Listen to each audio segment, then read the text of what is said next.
రాష్ట్ర ఐటీ మంత్రి నారా లోకేష్ మరిన్ని జన్మదిన వేడుకలు జరుపుకోవాలని సానా సతీష్ బాబు ఫౌండేషన్ చైర్మన్ తలాటం హరీష్ ఆకాంక్షించారు. కాకినాడ కల్పన సెంటర్ ఓవర్ బ్రిడ్జ్ కింద గల మహర్షి బుల్స సాంబమూర్తి వికలాంగ ఆశ్రమ బాలికల పాఠశాలలో సానా సతీష్ బాబు ఫౌండేషన్ ఆధ్వర్యంలో రాష్ట్ర మంత్రి నారా లోకేష్ జన్మదినాన్ని పురస్కరించుకుని సేవా కార్యక్రమం నిర్వహించారు.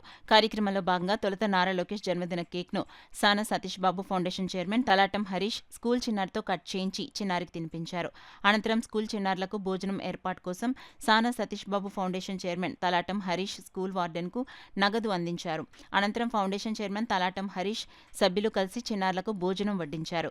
ఈ సందర్భంగా సానా సతీష్ బాబు ఫౌండేషన్ చైర్మన్ తలాటం హరీష్ మాట్లాడుతూ ఇప్పుడు మన యువత ఉద్యోగాలకు హైదరాబాద్, బెంగళూరు, చెన్నై ప్రాంతాలకు వెళ్లిపోతున్నారని, ఆ పరిస్థితిని దృష్టిలో పెట్టుకుని మంత్రి నారా లోకేష్ రాష్ట్రంలో భారీ ఐటీ పరిశ్రమలు ఏర్పాటు చేసి రాష్ట్ర యువతకు రాష్ట్రంలోనే ఉద్యోగాలు కల్పించేందుకు కృషి చేస్తున్నారన్నారు. ఈ కార్యక్రమంలో ఫౌండేషన్ సభ్యులు పొలిశెట్టి తాతేలు, పిడకా శేషు, రవికిరణ్, శేఖర్, హరీష్, స్పోర్ట్స్ శ్రీను, కృష్ణవేణి తదితరులు పాల్గొన్నారు.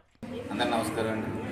శ్రీ సానా సతీష్ బాబు ఫౌండేషన్ ఆధ్వర్యంలో గౌరవులైన శ్రీ నారా లోకేష్ గారి జన్మదిన శుభాకాంక్షలు. ఇవాళ బలుసు సాంబూర్తి గారి దివ్యాంగుల భవనంలో ఈరోజు అందరికీ భోజనాలు పెట్టడం జరిగిందండి. మన గౌరవులైన నారా లోకేష్ గారు ఎంతో అభివృద్ధి ఐటీ పరిశ్రమలు వచ్చాక మన భవిష్యత్తులో యువతకి ఎన్నో విధాలుగా భారీ పరిశ్రమలు ఎన్నో వస్తున్నాయి. మనం ఎప్పుడు హైదరాబాదు, చెన్నై, బెంగళూరు వెళ్తున్నారు మన యువకులు.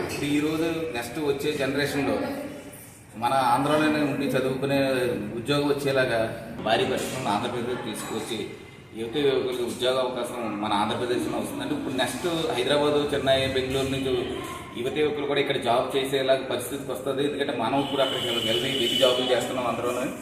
ఈరోజు మాత్రం మన లోకేష్ గారు నెక్స్ట్ వచ్చే ఫ్యూచర్ అంతా మన ఆంధ్రప్రదేశ్ది. ఈయన ఆధ్వర్యంలో మంచి భవిష్యత్తు మన యువకులకి అందరికీ ఉద్యోగం అందరికీ వస్తుంది. ఐటీ మినిస్టర్ అవ్వడం వల్ల మనకి ఆంధ్రప్రదేశ్కి ఎంతో అదృష్టం అండి. ఇలాంటి యువక నాయకులు ఇప్పుడు మనకి ఈయన ఇప్పుడు ఆరోగ్యంగా ఉండాలని మా సానా సతీష్ ఫౌండేషన్ ద్వారా అందరూ కోరుకుంటున్నాం.